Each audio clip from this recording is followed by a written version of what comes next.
bonjour à toutes et à tous et bienvenue dans ce nouveau unboxing. Aujourd'hui on fait la préhistoire, donc on a une gamme complète sauf que celle-ci ne fait pas partie, mais c'est pas grave. Faut rappeler que c'est de 2010, donc c'est plutôt sympa. À première vue on va pouvoir ouvrir la boîte, c'est parti. Donc on va voir ce qu'il y a dedans.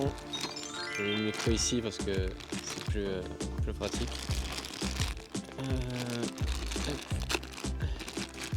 Donc là c'est juste en plus, hein. Hop, je vais mettre ça bien.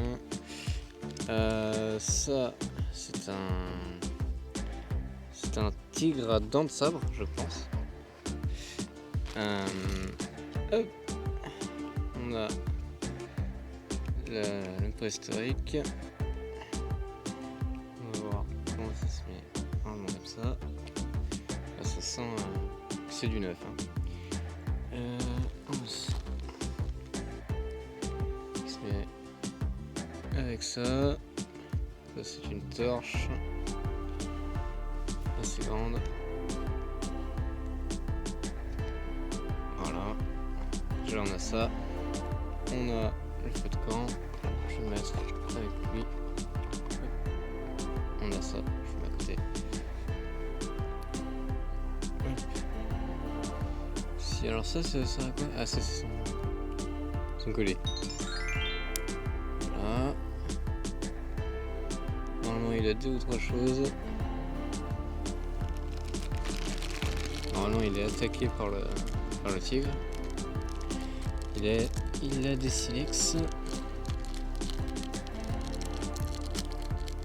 Et il en a un avec une pointe sur lui. Et il y en a un pour faire une massue. Je vais le mettre là, mais après je vous montrerai. Un pour faire comme une hache. Et l'autre c'est pour frapper. C'est des trucs avec une pointe. Et il me faut le rangement pour sa pointe. Ça se met comme ceci vers le bas. Voilà, ça c'est pratique. Il y a juste à le mettre vers là.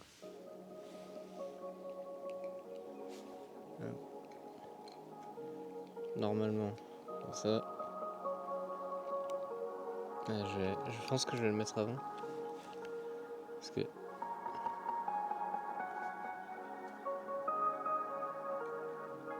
voilà, ok, bah c'est ça, faut le mettre avant. Je vais le mettre mieux, voilà.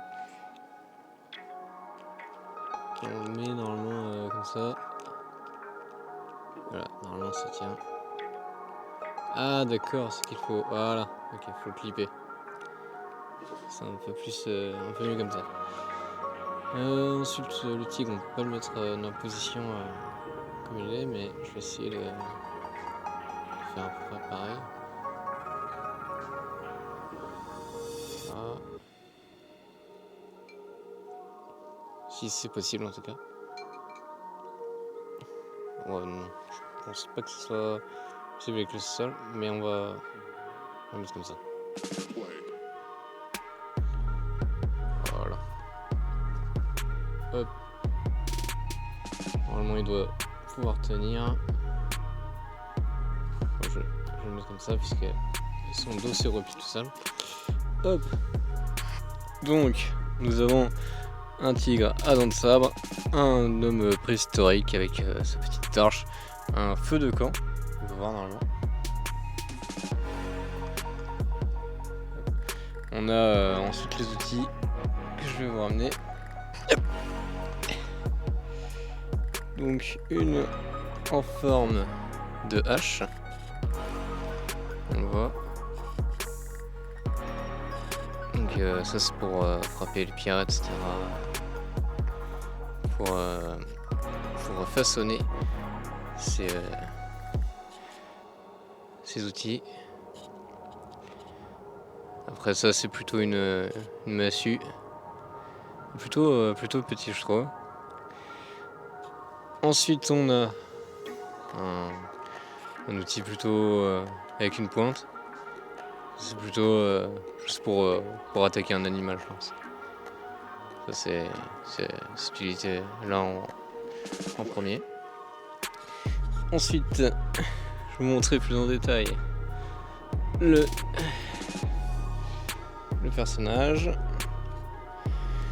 Donc nous avons la torche, donc qui est plutôt grande pour pouvoir se déplacer n'importe où, surtout en pleine nuit si on en a besoin. Enfin c'est surtout, je pense que c'est pour aller dans les grottes, les cavernes. Ensuite donc son outil avec une pointe, toujours pour se défendre, justement parce qu'il y a le tigre juste pas loin. Et aussi on le verra normalement dans la gamme juste après qu'il y a des mammouths. Donc voilà le tigre. Je pense que c'est plus orange que jaune, parce que je suis pas sûr que les tigres étaient vraiment ce jeu orange quoi. Donc là on voit pourquoi dents de sabre, parce qu'elles descendent jusqu'au menton. Et voilà. Hop. Je vais remettre tout ça en place. Non, je l'ai oublié. On va passer à la gamme complète. Donc voilà, on va découvrir la gamme spéciale, donc la gamme complète. Donc celle-là, c'est celle de 2011. Donc nous avons deux personnages et deux tigres à dents de sabre. Donc je vais vous montrer directement le tigre qui a un os, parce que l'autre on l'a déjà vu. Donc voilà, il y a un os. Et après bah toujours la couleur, la même chose. Je vais montrer les personnages. Alors celui-là, on voit déjà au niveau de l'armement qu'ils sont mieux préparés au niveau de la hache déjà et de la poignée. Déjà que c'est un peu mieux. Ensuite on voit une branche qui est allumée, donc qui a du feu dessus. Et ça se voit que c'est sur l'action, donc il l'a ramassé, il a mis feu. Et donc ça c'est plutôt cool. Donc il a vu les tigres, il les a avertis qu'il pouvait se défendre. Ensuite il a son ami qui est au-dessus. Il est mieux placé, c'est pour ça que les deux tigres ne regardent pas. Ah, il est tombé. Donc celui-là a une lance. Donc pareil, hein, toujours mieux faite. Avec une pointe avec du style cette fois. Et ensuite il a un chapeau avec, j'imagine, une vache, un truc comme ça. Et après, bah, c'est à peu près tout ce qu'il a. Après c'est des habits plutôt avec de la peau en général. Parce qu'on rappelle qu'on est à l'époque de la préhistoire. Nous avons donc des ossements de... Donc je montre comme ça. Donc de vache, ou s'il y a un autre nom je ne le sais pas. Mais j'imagine que c'est ça. Puisque dans le désert il n'y a pas grand chose.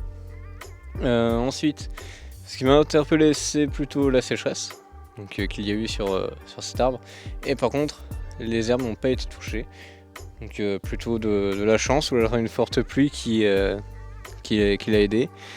En tout cas, très sympa. On va pouvoir passer au reste. Donc voilà, on passe à une autre partie de cette gamme. Donc on a toujours deux personnages. C'est presque deux personnages pour l'instant par boîte. J'espère qu'il y en aura un peu plus après. On va voir. Ah oui. Nous avons. Donc ouais, c'est la suite. Ah mais non, c'est les mêmes personnages. C'est les mêmes personnages. Le numéro. Le numéro. Pas dit numéro. Ah oui, c'est le numéro 5103. Donc de 2011. Voilà. De 2011. Oui, la différence aussi, donc montrer aussi tout d'abord l'ours qui apparemment a la bouche teintée par rapport à 2010, je crois. Non, de 1986. Ah oui, c'est un peu plus éloigné. Donc voilà, c'est un peu mieux au niveau de de la représentation déjà. Ensuite nous avons un autre personnage qui cette fois a les cheveux orange, même si je pense qu'il est roux. Je pense qu'ils ont voulu le faire comme ça. Ensuite il a une hache déjà avec du silex. Donc je sais pas si c'est un peu plus efficace que... Enfin je sais pas quelle matière c'était, vu que c'était blanc, c'était peut-être de l'os qu'ils utilisaient. Et après toujours pareil le silex pour utiliser comme massue. Donc voilà, donc le manche est vraiment très efficace pour tenir. Hop, nous avons ensuite les ossements comme tout à l'heure. Donc j'imagine toujours que c'est une vache. Hop. Ensuite nous avons un arbre. Donc ça c'est normal quoi, mais très bien représenté je trouve. Parce que les racines descendent, mais je pense qu'après elles pourraient, si c'était en vrai, elles auraient descendu beaucoup plus. Ensuite nous avons le deuxième personnage qui a une tête de loup pour faire un support sur sa tête, pour lui tenir chaud. Et ensuite il a une lance avec toujours un silex.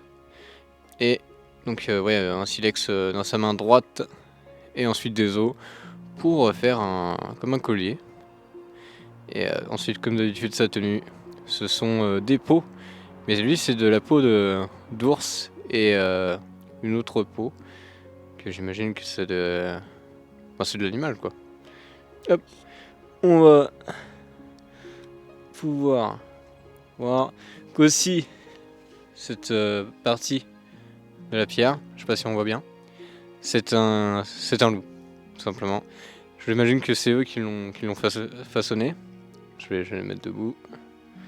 Hop. Et en tout cas c'est très bien fait. Et je sais pas si à l'époque ils faisaient ça, mais en tout cas c'est très stylé. Hein. Donc ouais, c'est très cool. Allez, je pense qu'on va pouvoir passer à une autre boîte. Voilà, on est passé à la boîte 5104. Donc là, on a un petit feu qui fonctionne à pile. Donc on voit ici, à pile. Bien sûr, pour dévisser, il faut un tournevis. C'est cruciforme ou... je crois que c'est cruciforme. Ouais. Ensuite, tout simplement, on a juste à appuyer dessus et puis après il s'allume au fur et à mesure. Donc ensuite, on a le personnage qui est avec une tête de cerf pour faire un chapeau. Ensuite, il a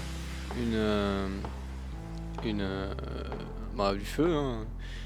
Une lance avec du feu au bout pour lui tenir chaud, même s'il a un feu à côté. Ensuite, il a une cape pour le tenir chaud, donc c'est le cerf qu'il a dû abattre. Et après, comme d'habitude, hein, c'est le reste d'animaux, mais les ossements, le reste je crois que c'est aussi en cerf. Hop, on va pouvoir montrer ce qui se passe quand on l'allume. Je vais le mettre avec sa boîte. Hop. Hop. C'est parti. Voilà, ça s'allume, ça commence. On voit 3, 4, 5, 6, 7, voilà, ça commence. Là normalement on voit bien. Ça commence à devenir rouge. Ça c'est la braise. L'orange c'est quand ça commence à devenir très chaud.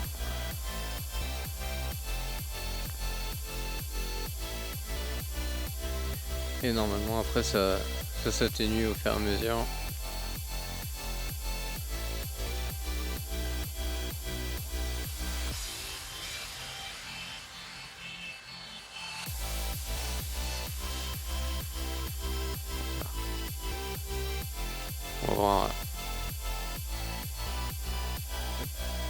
On va voir ce qu'il y a ensuite.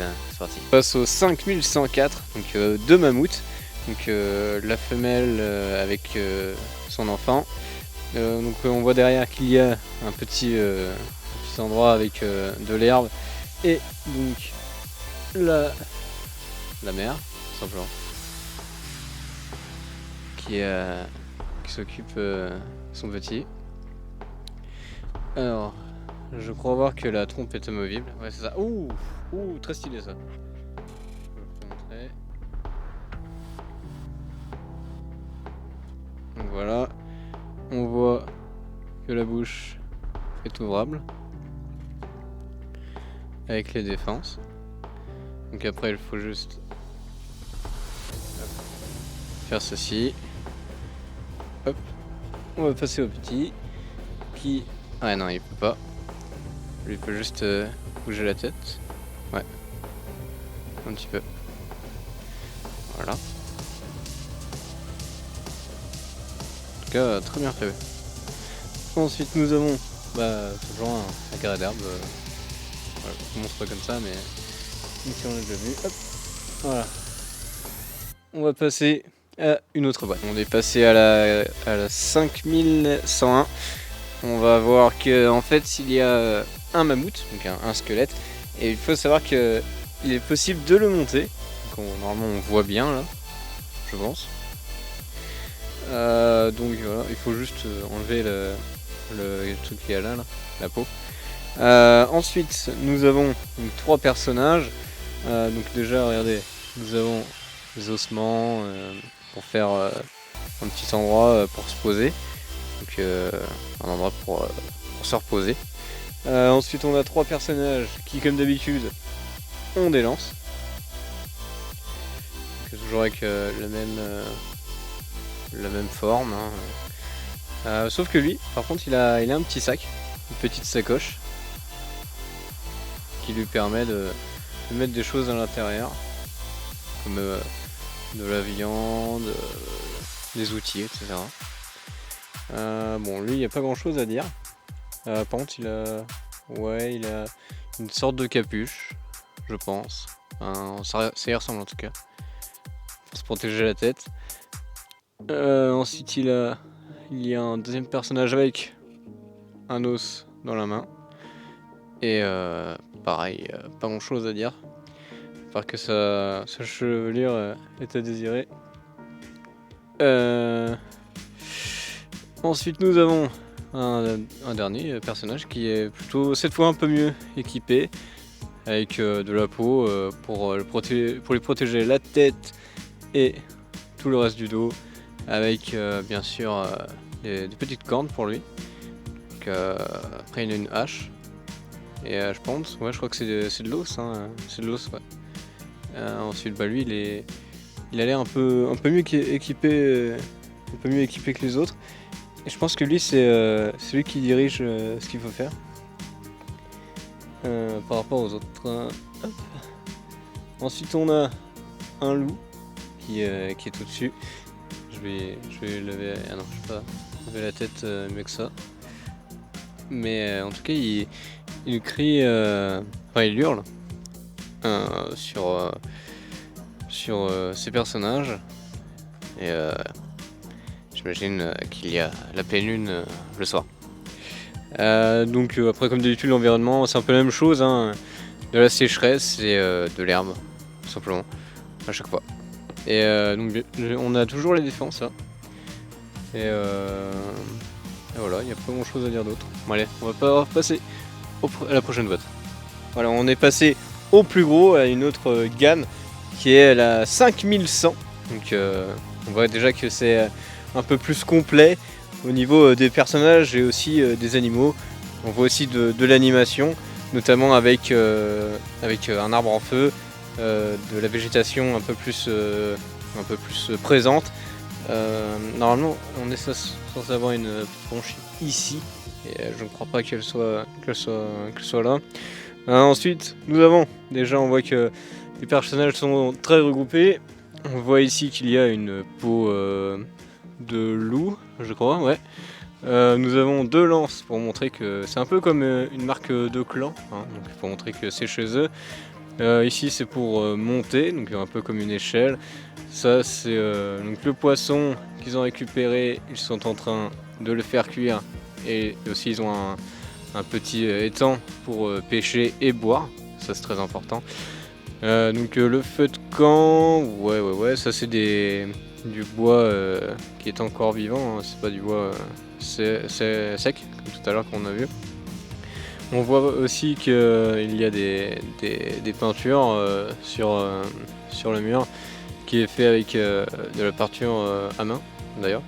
Pour le rappeler, c'est avec un mélange de boue, etc. Je sais plus exactement ce que c'est, je vais pas m'aventurer là-dedans. Mais en tout cas voilà, je vais pouvoir montrer quelques personnages, notamment celui-ci, qui comme d'habitude est très bien habillé, avec toujours un animal, donc celui-là c'est le cerf, avec une lance à pointe, avec une torche, avec du feu dessus, pour pouvoir s'éclairer, même si là on est clairement en plein jour. Hop. Mais ça doit être pour allumer le feu, j'imagine. On peut voir aussi qu'il y a un mammouth, donc celui-là c'est un mâle. On voit aussi que c'est pas la même couleur. Hop, voilà. Donc comme les autres, donc il est amovible au niveau de la trompe et de la bouche. Donc voilà, donc les défenses, pareil. Hop. Voilà. Donc là, on voit bien. Hop. Et je crois que on voit que c'est un mâle parce que c'est pas la même couleur, je crois bien. Ensuite, je regarde, je m'assure, ouais c'est ça. Une couleur un peu gris noir pour les femelles et marron pour les mâles. Nous avons un loup qui est au-dessus pour les guetter. Peut-être qu'il prépare un mauvais coup sur le mammouth ou alors sur les habitants de cette caverne ou de leur habitat en tout cas. Donc nous avons une femme. Pour l'instant je crois que c'est la première dans ce pack. Dans cette gamme complète. Donc nous avons cheveux orange, mais je pense que c'est encore une fois cheveux roux. Donc toujours avec cette fois c'est un coquillage, je pense. Ou alors non, c'est un fossile je crois, d'escargot, et avec une plume et toujours une massue dans les mains. Je crois que c'est aussi la première fois qu'on voit cette forme là depuis que j'ai commencé la vidéo. Hop. Ensuite on a la fille du personnage qu'on a eu là. Hop. Je vais remettre ça en place. Vite fait. Voilà. Hop. Ce qui est cool là-dedans, c'est que c'est très facile à mettre. Là, hop, comme ça, et l'autre, ça. On voit aussi une différence, justement. Heureusement que j'ai fait tomber. On voit une différence entre celle-ci et celle-ci qui a une pointe et l'autre une forme de massue. Je crois qu'on voit bien ici la différence. Et donc voilà, on a une bonne différence. Ensuite, on a la fille du personnage d'avant, donc qui a les cheveux rouge sang. Et donc je sais pas trop quelle couleur ils ont voulu montrer. Et bon voilà, elle tient une hache avec toujours du silex. Et toujours le même bois hein, pour tous. Hop. Toujours un peu étroit les endroits comme ça. Voilà, je vais me mettre comme ceci, voilà. Ensuite nous avons un personnage qui retient normalement l'arbre. Je peux le mettre, mais je peux vous montrer d'ailleurs pourquoi il tient l'arbre. Parce que, hop, il y a une action qui est possible. Je vais reculer un peu, hop. Voilà, donc une action, hop, l'arbre qui tombe. Très sympa, ça ajoute un petit peu plus d'animation. Si vous voulez raconter une histoire ou un diorama, ça peut être très sympa. Nous avons aussi, comme j'ai montré tout à l'heure, l'arbre et le loup qui regarde les habitants. Ensuite nous avons donc tout l'habitat de ces personnages qui représentent un mammouth, qui est là d'ailleurs, qui est représenté avec les trompes qui est du bois, je crois. Et après c'est juste de la pierre. Je sais pas si c'est eux qui l'ont façonné, mais en tout cas c'est très représentatif d'un mammouth pur. Donc ensuite voilà, l'étang on l'a vu tout à l'heure. On a une chute d'eau, on peut voir. Et on a vu à peu près tout. Donc on va pouvoir faire l'outro de la vidéo. Donc voilà, on a fait la gamme complète, comme vous pouvez le voir, de la préhistoire, notamment avec celui-là qui m'a marqué, je trouve, avec ce feu de camp qui est à pile. Donc très cool, très sympa. Hop, on va pouvoir faire, tu vas voir. Hop.